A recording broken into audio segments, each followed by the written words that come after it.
নমস্কার। দীর্ঘ অপেক্ষার পর সেই ২৯শে মার্চ ২০১৫ এই দিনটার জন্য বহু মানুষ বেশ কয়েক বছর ধরে অপেক্ষায় বসে রয়েছেন। ২৯শে মার্চ আর শুধু সময়ের অপেক্ষা। আজ ২৯শে মার্চ ২০২৫ ঠিক ৯:৪৪ শনি মহারাজ কুম্ভ রাশি থেকে মীন রাশিতে ট্রানজিট করছেন।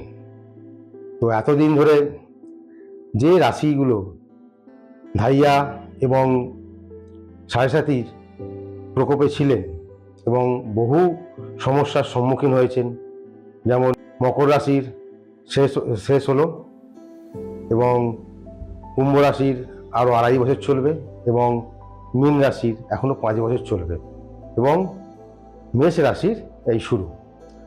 আর কর্কট রাশি এবং বৃশ্চিক রাশি, এই দুটো রাশির ধাইয়া ২.৫ বছর ধরে চলছিল, সেটা এবারে শেষ হবে এবং সিংহ রাশি এবং ধনু রাশির ধাইয়া নতুন করে শুরু হবে ২.৫ বছরের জন্য।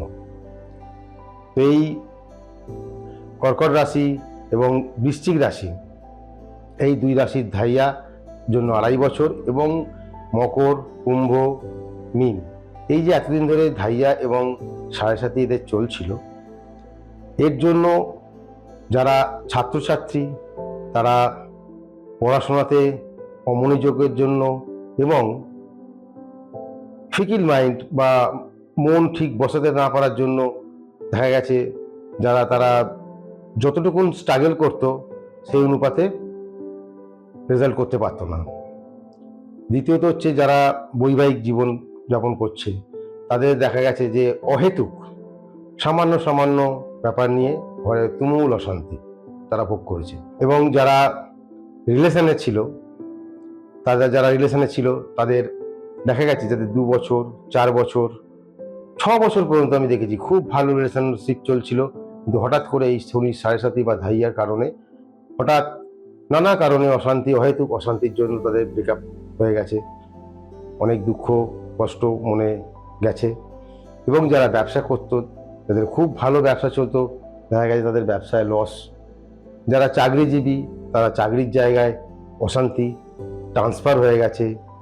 এবং যারা চাকরির জন্য পরীক্ষা দেওয়ার জন্য চেষ্টা করছে তারাও ঠিক মতো পরীক্ষা দিতে পারছে না, চাকরি পাচ্ছে না, প্রমোশন হচ্ছে না, এইসব সমস্যার সম্মুখীন হয়েছে। সব থেকে বড় কথা যে ধাইয়া এবং সাড়ে সাতি, এটা হচ্ছে গুরুজন হানি যোগ বা মাতৃপিতৃ বিয়োগ যোগ।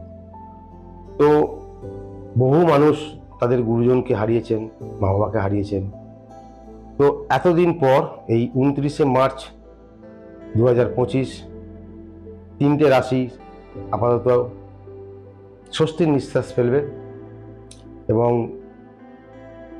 কুম্ভ রাশি, মীন রাশি এবং মেষ রাশি, এদের সাড়ে সাতিটা যেমন চলবে এবং সিংহ রাশি এবং ধনু রাশির ধাইয়া চালু হবে।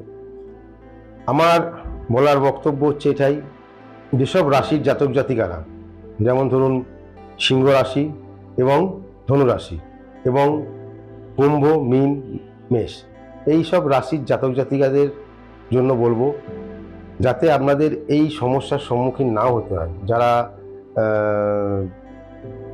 চাকরিস্থলে আছেন, ব্যবসা করছেন, বৈবাহিক জীবন কাটাচ্ছেন, রিলেশনে জড়িয়ে আছেন, তাদেরকে বলবো অবশ্যই আপনারা কনসালটেশন করুন এবং রেমেডি নিন, প্রোটেকশন নিন, যাতে কিনা এই ভয়াবহ যে শনির সাড়ে সাতি বা ধাইয়ার জন্য যে সমস্যার সম্মুখীন হতে হয় সেখান থেকে বাঁচার জন্য আপনারা ভালো কোনো অ্যাস্ট্রোলজার সঙ্গে যোগাযোগ করুন, করে আপনারা কনসালটেশন করান এবং রেমেডি নিন।